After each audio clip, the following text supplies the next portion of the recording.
올 한 해 주일 오후 예배 때는 이 신앙생활을 할 때 필요한 부분들, 그리고 또 우리가 자주 알고 또 자주 쓰기도 하고 또 잘 안다고 생각하지만 정작 잘 모르는 그런 용어들, 뭐 그런 것들을 한번 살펴보면서 우리 신앙생활의 업그레이드를 얻고자 하는 그런 그 마음이 있어가지고요. 주일 오후 예배 때는 그 신앙생활 할 때 우리가 익숙하지만 잘 모르고 있었던 거, 익숙하지만 성경적으로 잘 모르고 있었던 거. 그러니까 우리가 생각할 때 우리 생각하는 이건 이런 뜻인 것 같은데 진짜 성경은 뭐라고 얘기하고 있는가? 이거를 한번 살펴봐가지고 성경적인 사람이 되어야 되겠다. 성경적인 한 해가 되어야 되겠다. 이런 마음을 가지게 되었습니다. 그래서 이 첫 번째 시간으로 이 목사에 대해서 한번 살펴보고자 해요. 그러니까 저한테 이제 하실 말씀이죠. 그리고 목사가 저런 사람이구나. 그렇습니다. 또 몇 가지 이제 전제를 이제 드린다면 저는 그렇게 생각해요. 이 성경을 해석할 때 지금 제가 해석하는 거하고 10년 전에 해석하는 거하고 또 다른 부분이 있습니다. 또 10년 후에는 또 다르게 해석할 수도 있어요. 그때 주시는 하나님의 그 감동이 좀 달라요. 그러니까 완전 터무니없이 다른 게 아니고 그 깊이 있는 의미를 깨달아질 때가 있습니다. 지나가다가도 이게 이런 뜻이었구나라고 생각될 때도 있고요. 또 다른 목사님의 설교를 듣고 저렇게 해석할 수도 있구나. 저런 뜻으로 우리가 받아들일 수도 있겠구나 라고 이렇게 여길 때도 있습니다.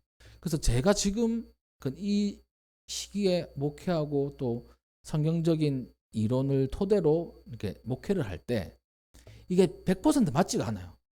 저도 맞다고 생각하지 않습니다. 지금 나에게 주시는 이 감동으로 이렇게 하는 거예요. 먼 훗날에 보면 참 잘못했네, 틀렸네 이렇게 되는 경우도 있습니다. 또 잘했다고 하는 경우도 있고요. 그래서 목사도 완벽한 사람이 아니라 업그레이드 해 나가야 되는 사람인 거예요. 우리 성도님들도 마찬가지입니다. 업그레이드 해 나가야 돼요. 지금 당장의 우리의 신앙적인 지식 이게 100%가 아닙니다. 저도 아마 이 설교하거나 설교 원고 그리고 또 설교문 그 방송 진짜 그 신학자 교수님들이 볼 때 저 약간 이상한데 좀 이단스러운데 이런 부분들이 있을 수도 있어요. 모든 목사님들이 다 그렇습니다. 사실 비판받지 못하는 사람 한 명도 없어요. 대단한 분들이라고 비판받지 못하겠습니까? 약간 부족한 부분이 있어요. 근데 차근차근 이렇게 그 업그레이드 해 나가시는 하나님의 은혜가 있다는 겁니다. 그것도 이제 유념하시고 올해 우리가 어떻게 업그레이드 할 것인가 라고 했을 때 신앙의 이제 기초를 더욱더 다져가면서 우리가 알고 있었지만 실제로는 성경적으로 몰랐던 이런 부분들을 한번 살펴보고자 합니다. 그래서 첫 번째 시간은 나는 뭐 하는 사람인가? 목사는 뭐 하는 사람인가? 라는 것을 성경을 통해서 한번 알아보고자 해요. 목사라고 하면 이 패스터라고 해가지고 영어로 패스터입니다. 이거는 이 기독교 교회를 세우고 이 구약에는 없어요. 신약에만 있는 단어인데 이 목사의 근원은 이제 신약에 있습니다. 신약에 이 교회를 세우고 양육하기 위해서 특정한 역할을 맡긴 직분 중에 하나입니다. 그렇게 묘사가 돼요. 여러 그런 게 있습니다. 그 목사라고 표현되기도 하고요. 때로는 그 장로라고 표현되기도 하고요. 신약 성경에는 또 때로는 감독이라고 또 표현되기도 합니다. 그래서 그러니까 하는 일은 거의 비슷해요. 똑같은 사람이에요. 신약 성경을 보면 목사라고 하는 사람도 있고 이렇게 장로라고 하는 사람도 있고 감독이라고 하는 사람도 있어요. 근데 한 뭉뚱그리해서 이 목사입니다. 목사. 에베소서 4장 11절에 이렇게 기록하고 있습니다. 그가 어떤 사람은 사도로, 어떤 사람은 선지자로, 어떤 사람은 복음을 전하는 자로, 어떤 사람은 목사와 교사로 삼으셨으니, 그러니까 이 초대교회 안에 에베소서 4장 11절에 의하면 사도가 있고요. 선지자가 있고요. 복음을 전하는 사람이 있고요. 목사가 있고요. 교사가 있어요. 초대교회하고 지금 우리 모습하고 어떻습니까? 좀 다르죠? 초대교회는 좀 다양해요. 근데 지금의 교회는 목사가 어떻게 보면 좀 중심입니다. 근데 초대교회는 그러지 않았어요. 다양한 그 직분들이 있었던 겁니다. 직책들, 맡은 임무들이 있었던 거예요. 이 목사라는 단어는 요한복음 10장 11절에 이렇게 기록하고 있습니다. 나는 선한 목자라. 그러니까 목사는 목다에서부터 시작된 거예요. 근데 나는 선한 목자라고 했잖아요. 선한 목자가 누구십니까? 예수님이야. 그러니까 목사는 예수님을 본받는 사람인 거예요. 예수님이 하시는 대로 본받는 사람. 사실 모든 성도님들이 예수님을 본받아야 되죠. 예수님의 모습을 닮아야 됩니다. 근데 특별히 목사는 선한 목자 대신 예수님을 닮아야 되는 사람인 거예요. 나는 선한 목자라. 선한 목자는 양들을 위하여 목숨을 버린다. 자, 아까 목사가 목자에서 비롯됐다고 했잖아요. 좋은 목자는 어떤 목자는 양들을 위해서 목숨을 버릴 수 있어야 돼요. 저는 우리 성도님들을 위해서 목숨을 버릴 수 있어야 돼요. 이게 좋은 목사예요. 첫 번째, 나는 어떤 목사여야 되는가? 양들을 위해서 목숨을 버릴 수 있어야 돼요. 이거는 이제 우리는 방송을 찍고 영상을 찍고 올리잖아요. 그러니까 저는 이 시간 결단합니다. 양들을 위해서 목숨을 버리겠다. 그런 상황이 안 왔으면 좋겠지만 그런 상황이 오게 된다면 저는 그렇게 해야 되는 사람인 거예요. 첫 번째 목사, 양들을 위해서 목숨을 버리는 사람. 목자를 위해서 양들이 목숨을 버리는 게 아니에요. 잘 아셔야 됩니다. 양들은 자기 살대로 살아가는 거예요. 푸른 풀을 먹여주면 푸른 풀을 먹는 거고, 쉴만한 문가로 인도하면 쉴만한 문가에서 그러니까 그 쉬는 거예요. 좋은 풀을 먹는 대로 이끌어가면 좋은 풀을 먹는 거예요. 좀 덜 좋은 풀로 인도하면 덜 좋은 풀을 먹는 거야. 그게 양이에요. 목자는 양을 그렇게 인도하고 목숨을 내놓을 수 있는 사람이어야 된다는 겁니다. 저에게 주시는 말씀이죠. 그래서 우리 찬양빛 교회는 이래야 됩니다. 목사가 양들을 위해서 목숨을 바치는 교회. 양들이 목사를 위해서 목숨을 바치는 교회 아니에요. 목사가 양들을 위해서 목숨을 바치는 교회입니다. 이게 우리 교회의 목사예요. 첫 번째, 이거를 정확하게 잘 아시고, 그러면 우리 성도님도 저희를 위해서 어떻게 하셔야 되겠어요? 기도하셔야 되겠죠. 진짜 선한 목자가 될 수 있도록 기도를 해 주셔야 되는 거예요. 진짜 선한 목자가 될 수 있도록. 이게 저에게 주시는, 또 우리 교회에 주시는 하나님의 우리 첫 번째 메시지입니다. 목자는 양들을 위해 목숨을 바치는 거다. 양이 목자를 위해 목숨 바치는 게 아니다. 그럼 양은 목자의 음성을 듣고 따라다니면서 그 목자를 위해서 기도하는 사람이다. 이걸 아셔야 되는 겁니다. 자, 두 번째, 오늘 본문 말씀이에요. 너희 중에 있는 하나님의 양 무리를 치되, 그러니까 양 무리를 이끌어 간다는 거죠. 억지로 하지 말라는 거예요. 그러니까 저 억지로 하면 안 돼요. 목사는 억지로 하는 사람 아닙니다. 억지로 할 거면 그만둬야 돼요. 저도 가만히 생각해 봅니다. 제가 억지로 여기까지 올 수 있었을까요? 억지로 하면 여기까지 못 옵니다. 개척할 수가 없어요. 저에게 부르심이라는 확신이 있기 때문에 여기까지 온 겁니다. 앞이 보이지 않고 현실은 막막해도 여기까지 오는 거예요. 억지로 할 수 없어요. 목사는 억지로 하면 안 됩니다. 억지로 되기 시작하면 바뀌는 거예요. 목자가 아니라 사꾼이 되고, 그리고 목회가 불행해지는 거예요. 슬퍼지는 겁니다. 많은 목사님들이 불행한 이유가 뭡니까? 억지로 하니까 불행한 거예요. 저도 이 짧은 그 목회의 기간 동안에 진짜 억지로 하는 경우들 많이 있었습니다. 근데 억지로 하는 거를 저는 또 이렇게 생각했어요. 훈련 받는 거다. 억지로 하면서 훈련을 받을 수 있는 거잖아요. 훈련을 억지로 하는 거죠, 사실. 그 금메달 따시는 분들, 운동선수들의 훈련을 보면 자율적으로 하는 게 아니고 금메달을 따기 위해 억지로 진짜 하는 거예요. 100개 들면 억지로 101개를 드는 거예요. 금메달을 위해서. 10km를 뛰면 다음 날은 11km를 뛰는 거예요. 억지로 체력을 올리기 위해서. 훈련이죠, 훈련. 그러니까 억지라는 말은 훈련 받는다고 할 때는 억지로가 될 수 있어요. 내 목회, 진짜 나의 담임 목회, 그리고 그 진정으로 양을 치는 목사라면 이 억지로 하면 안 됩니다. 성경에도 오늘 보면서 그대로 나와 있지 않습니까? 억지로 하지 말아라. 하나님의 뜻을 따라라. 자원함으로 해다. 하나님의 뜻을 따라야 되는 거죠. 자원이입니다. 더러운 이득을 위하여 하지 말아라. 그러니까 이거는 돈 얘기죠, 사실.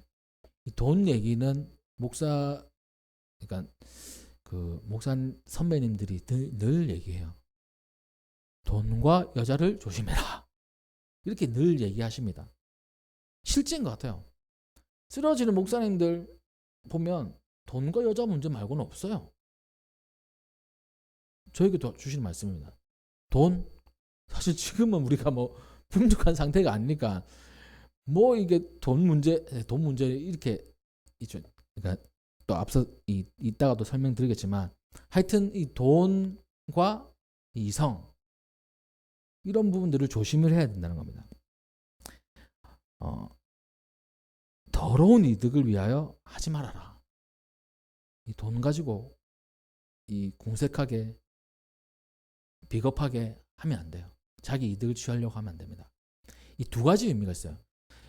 많이 있을 때 그걸 자기 것으로 알면 안 돼요. 그리고 적게 있다고 불평해서도 안 됩니다. 지금 우리 순간 지금 우리가 적잖아요. 적다고 막 불평하고 이렇게 하면 안 돼요. 목사가. 그러면 더러운 이득을 바라보는 사람인 거예요. 적다고 불평하는 게 아니고 많다고 더러운 이득을 취득하는 게 아니고 하나님의 만나와 매출하기를 하루하루 의지해야 됩니다. 그게 목사인 거예요. 오늘 우리에게 특별히 저에게 해주시는 말씀입니다. 더러운 이득 취하지 말아라. 없다고 많은 사람 부러워하거나 또 깎아내리지 말고 많을 때 겸손하게 하나님의 뜻에 따라서 그 교회의 물질들, 헌금들을 잘 사용할 수 있어야 돼요. 분명히 오늘 말씀하고 있습니다. 더러운 이득을 위하여 하지 말아라. 기꺼이 해라. 기꺼이 한다는 것은 그 자발적인 것도 있지만 이 앞장서라는 거예요. 그러니까 좋은 일에 앞장서는 겁니다. 그리고 맡은 자들에게 주장하는 자세를 하지 말아라. 사실 목사가 주장할 때가 많아요. 이게 그럴 때도 있습니다. 주장해야 될 때도 있어요. 밀어붙여야 할 때도 있습니다. 성경에 우리가 모세를 보더라도 밀어붙일 때가 있잖아요. 어떨 때 밀어붙입니까? 만약에 이스라엘 백성들이 목마르다, 불평하고 원망할 때 하나님의 은혜로 밀어붙이는 거예요. 하나님께서 인도하신다. 홍해를 건너야 된다. 어떻게 홍해를 건넙니까? 밀어붙이는 거예요. 그러니까 하나님의 뜻에 따라서 이게 하나님 뜻이면 그 대다수의 성도님들이 동의하지 못해도 밀어붙이는 경우들이 있어요. 근데 오늘 본문 말씀에서 뭐라고 말씀하고 있습니까? 주장하는 자세가 되지 말고, 그러니까 자기 의견, 하나님의 의견 아니고 자기 의견으로 주장하지 말고 본을 보여야 된다. 이렇게 말씀하고 있습니다. 주장하는 게 아니라 본을 보이는 삶이 목사라는 거예요. 제가 그런 목사가 되기를 소망합니다. 또 우리 찬양빛교회 성도님들이 그런 목사 밑에서 함께 신앙생활하는 귀한 축복받은 그런 성도님들 되시기를 주님의 이름으로 축복합니다. 그렇게 이 오늘 본문 말씀에서는 이렇게 설명하고 있어요. 첫 번째, 목사는 목자입니다. 목자. 목자의 근원은 예수님이에요. 예수님은 선한 목자예요. 선한 목자는 양들을 위해서 목숨을 바치는 거예요. 찬양빛교회 목사는 양들을 위해서 목숨을 바치는 목자여야 됩니다. 목사여야 됩니다. 두 번째, 억지로 하면 안 돼요. 자원해야 돼요. 하나님의 뜻에 따라. 억지로 한다는 것은 훈련받는다는 의미지, 진짜 목회를 하는 것은 억지로 하지 않고 자원함으로 해야 됩니다. 이 자원하는 목사, 그리고 하나님의 인도하심을 받는 목사가 될 수 있도록 기도해 주시기를 주님의 이름으로 축복합니다. 그리고 더러운 이득을 취하면 안 돼요. 그러니까 더럽다는 건 앞서서 얘기했듯이 더러운 이득은 많아서 더러운 이득을 취하는 게 아니고 적을 때 그것으로 불평하고 또 그것에서 삶이 흔들거린다면 그것도 더러운 이득을 취하는 것과 저는 같다고 생각합니다. 많든지 적든지 일관성 있게 주님의 뜻에 따라 그 모든 일들을 처리해야 된다는 거예요. 그러니까 저를 위해 기도해 주실 때 더러운 이득을 취하는 게 아니라 주를 위하여서 귀하게 쓰임받는 우리 교회, 우리 목사, 그리고 우리의 헌금이 되어야 될 것입니다. 그렇게 기도해 주셔야 돼요. 그리고 마지막으로 주장하지 않고 자기 의견, 하나님의 의견은 주장을 해야 돼요. 하나님의 뜻이기 때문에. 근데 자기 의견 주장하지 않고 본을 보이는 목사가 될 수 있도록 기도해 주십시오. 이게 우리 차임교회 목사의 모습이에요. 오늘 본문 말씀을 통해서. 그래서 제 생각에는 2주, 3주 정도 될 것 같은데 이 목사는 어떤 사람인가? 오늘은 신약에 있는 베드로 전서를 가지고 이렇게 말씀드렸습니다. 에베소서에 있는 말씀을 가지고 또 말씀을 드리고 구약에서의 이 목사의 모습, 또 신약에서의 목사의 모습, 또 제가 생각하는 목사의 모습을 이번 1월달 그 3주 정도까지 이렇게 말씀을 드릴 텐데, 자 그렇다면 이제 두 번째, 오늘 성경에서 이렇게 얘기를 하고 그 제가 생각하고 또 제가 공부하면서 지금까지 정립해 온 그 목사의 모습이 있어요. 뭐냐면 하나님이 계십니다. 하나님 계시잖아요. 우리 인간이 있어요. 하나님이 계시고 인간이 있습니다. 그러면 하나님은 인간에게 어떻게 말씀하십니까? 하나님은 인간에게 어떻게 하세요?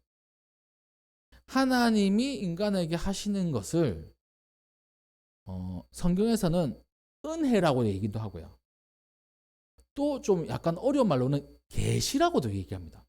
하나님은 인간에게 계시하시는 분이신 거예요. 하나님은 우리에게 계시하시는 분이시다. 그럼 계시라는 뭘까? 계시가 뭡니까? 이 계시는 또 두 가지로 나눌 수 있어요. 이건 이따도 말씀드리겠습니다. 이 계시는 두 가지가 있어요. 이건 조금 어려울 수도 있는데 잘 들으셔야 됩니다.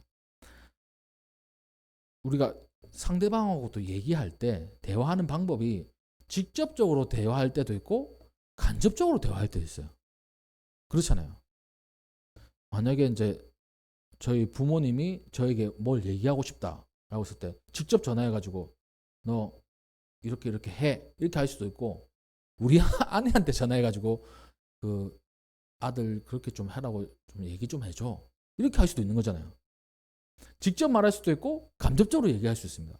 사람들이 직접 대화할 수도 있고 간접적으로 이렇게 대화할 수도 있는 거예요. 하나님도 마찬가지예요. 직접으로 계시할 수도 있고 간접적으로 계시할 수도 있는 거예요. 이 계시가 두 가지입니다. 두 가지.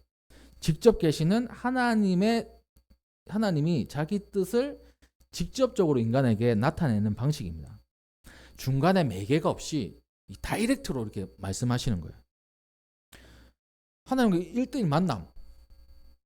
모세가 시내산이죠. 거기서 떨기나무 앞에서 하나님을 만나뵀던 것처럼, 또 모세가 시내산에서 십계명을 받았던 것처럼 직접적으로 이렇게 주시는 거예요. 또 초자연 형상으로 꿈과 환상과 아니면 뭐 예언, 천사를 통해서 이렇게 말씀해 주시는 거예요. 이게 이제 직접적으로 계시하신다라는 겁니다. 사도 바울이 다메섹 동상에서 예수님을 만났던 사건, 직접 계시죠. 직접 만난 거잖아요. 구약 선지자들이 하나님으로부터 직접 말씀을 전해받고 했던 거, 이게 다 직접 계십니다. 또 다른 측면, 간접 계시는 하나님이 자기의 뜻을 간접적으로 나타내거나 매개체를 통해서 전달하는 방식인 겁니다.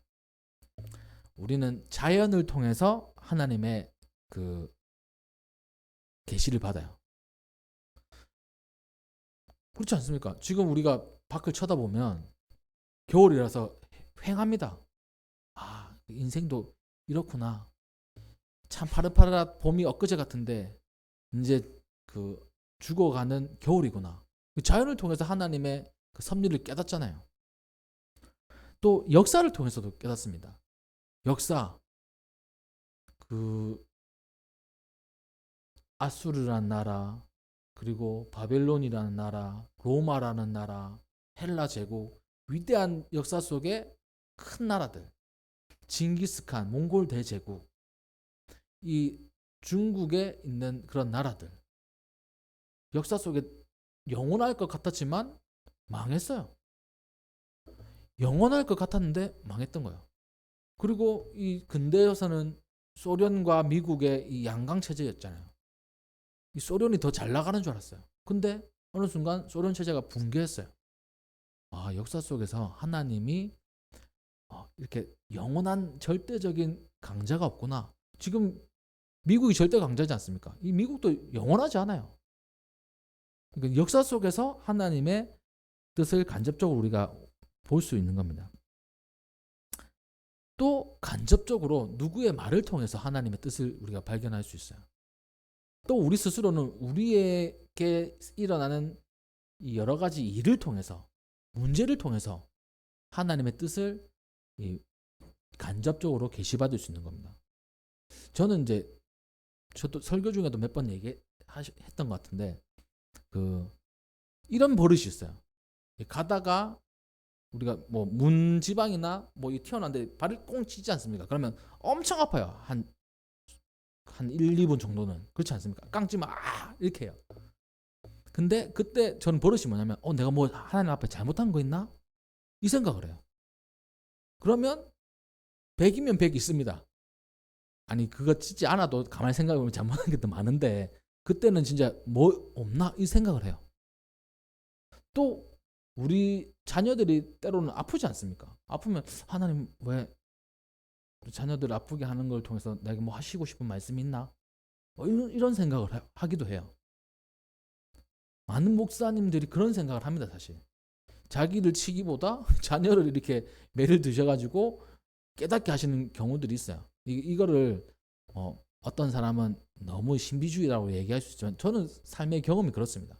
내 자녀를 통해서 나에게 주시는 그런 메시지가 있어요. 간접적으로 하시는 말씀이죠. 우리 삶을 통해 가지고 우리에게 그 하나님의 간접적인 메시지가 있는 겁니다. 그걸 들을 수도 있고 못 들을 수 있는 거예요. 지금 이 순간도 또한 이번 한 주 살아갈 때도 하나님께서 간접적으로 우리에게 많은 메시지들을 주십니다. 근데 우리가 못 들을 뿐이에요, 사실. 그래서 그게 있습니다. 직접 계시와 간접 계시가 있다. 그렇다면 성경은 뭘까요? 성경은 직접 계실까요? 간접 계실까요? 성경은 애매합니다. 직접 계시이기도 하고 간접 계시이기도 해요. 그래서 성경을 특별 계시라고 얘기합니다. 특별한 거예요. 우리의 하나님이 계시고 그리고 우리가 있고 하나님 계시하시는데 그 사이에 이 성경이 있는 겁니다. 이게 특별 계시인 거예요. 직접 계시가 있고 간접 계시가 있고 특별 계시가 있는데 특별 계시가 바로 성경이에요. 또 하나의 특별 계시가 있습니다. 뭘까요? 바로 예수님입니다.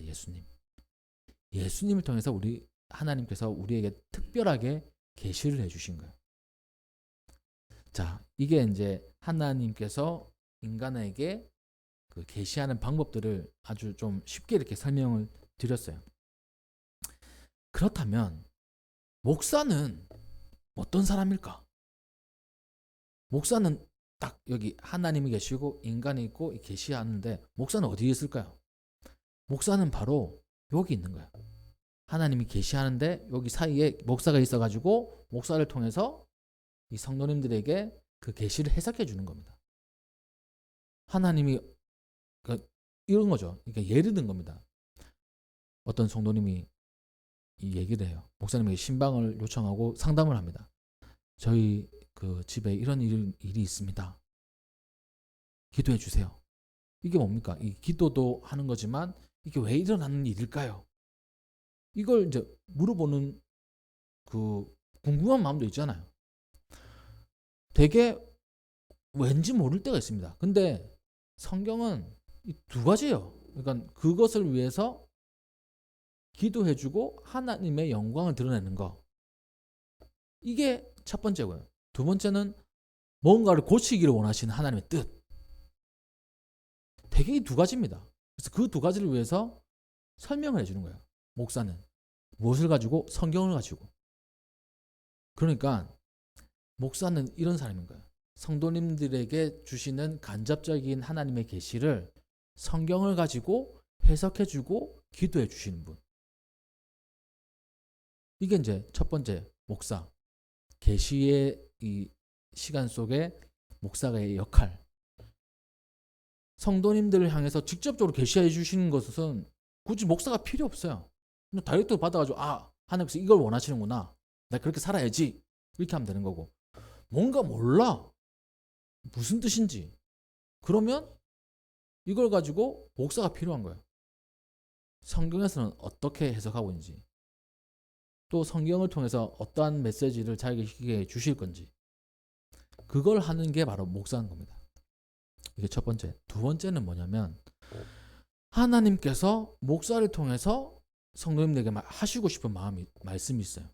오늘 그 주일 낮 예배 때 하나님이 모세를 통해서 이스라엘 백성에게 하시고 싶은 말씀이 나팔절을 지키라는 거 있잖아요. 그런 것처럼 하나님이 목사를 통해서 성도님들에게 하시고 싶은 메시지가 있는 거예요. 그러니까 그 위치로 치면 또 여기 있는 거예요. 목사가. 하나님이 계시할 때 목사를 통해서 성도님들에게 성경을 가지고 계시하는 거잖아요. 그래서 목사가 여기 있고 여기 있는 존재입니다. 첫 번째, 성도님들에게 오는 간접 계시를 성경을 가지고 해석해주고 기도하는 사람. 두 번째, 하나님께서 목사를 통해서 직접 계시하신 것을 성경을 가지고 이 성도님들에게 알려주는 사람.